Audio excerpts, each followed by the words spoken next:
আওয়ামী লীগ কি হয়ে ফিরে আসবে, গতকাল সেটা একটা টেস্ট ম্যাচ হয়েছে। একটা দল গত 11 মাস যারা গড়তে ছিল তারা অপেক্ষা করছিল কখন আমরা মারা যাই। প্রিয় রাজবাড়িবাসী, তারা মনে করেছিল নাহিদ, সার্জিস, আক্তার, হাসনাত, নাসির মনে হয় এগুলো একটা নাম। তারা মনে করেছিল এই 5 জনকে হত্যা করলেই নতুন বাংলাদেশের যে লড়াই সেটা হয়তো থেমে যাবে। এই 56,000 বর্গ মাইলে আবু সাইদ মৃত্যুর পর প্রত্যেকটা মানুষ সবার আবু সাইদ হয়ে উঠেছিল।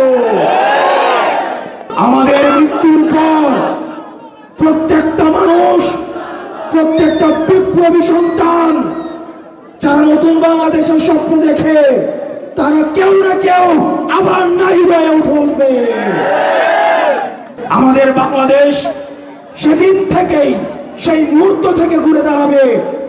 প্রিয় তরুণ প্রজন্ম, স্কুল কলেজের শিক্ষার্থীরা এখানে রয়েছে, মাদ্রাসার আলেম সমাজ রয়েছে, সনাতন ধর্মের ভাইয়েরা রয়েছেন, আপনারা এখানে যারা উপর থেকে দেখছেন, আমি ছোট মুখে বড় কথা বলে যাচ্ছি, এই রাজবাড়িতে দাঁড়িয়ে বাংলাদেশ সেদিন থেকেই ঘুরে দাঁড়াবে যেদিন বাংলাদেশ থেকে সমূলে আওয়ামী লীগ নির্মূল হবে।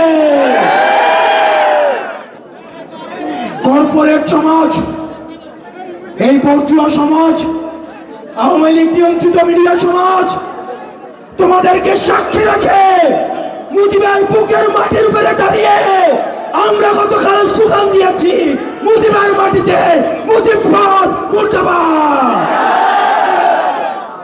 আওয়ামী লীগ কি হয়ে ফিরে আসবে, গতকাল সেটা একটা টেস্ট ম্যাচ হয়েছে।